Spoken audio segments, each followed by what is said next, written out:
कुठेही जा, मुंबईला जा, पुण्याला जा, आता पहिल्यासारखं भाषेला व्हॅल्यू राहिलेलं नाही आहे की तुला सुसंस्कृत आलीच पाहिजे, तुला चांगली मराठी आलीच पाहिजे.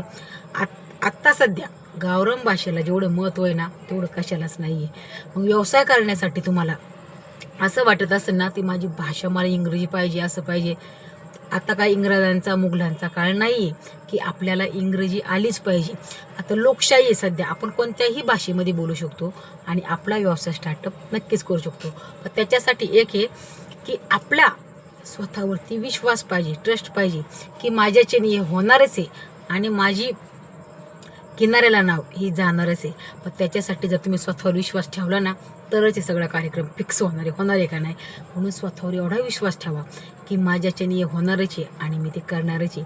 त्याच्यासाठी तुम्हाला आहे ना लोक 100% साथ देतील. पण केव्हा? जेव्हा तुमचा स्वतःवर विश्वास असेल तेव्हा लोकसुद्धा साथ देतात. लोक तेव्हा कधीच बघणार नाही की तुम्ही कोणत्या जातीचे आहेत, तुम्ही किती शिकलेले आहेत, तुम्हाला भाषा कोणतं येते, हे कधीही बघणार नाहीत. कारण जर लोकांना बी कळतं याचा जर स्वतःवर विश्वास आहे ना तर आपण कस्टमर म्हणून याला नक्कीच साथ द्यायला पाहिजे. पण आता सध्या लोक तिसरीकडेच विचार करतात. 6 महिने फक्त स्वतःला देऊन बघा. 6 महिने, 6 महिन्याच्या वर एकही दिवस तुम्ही देऊ नका.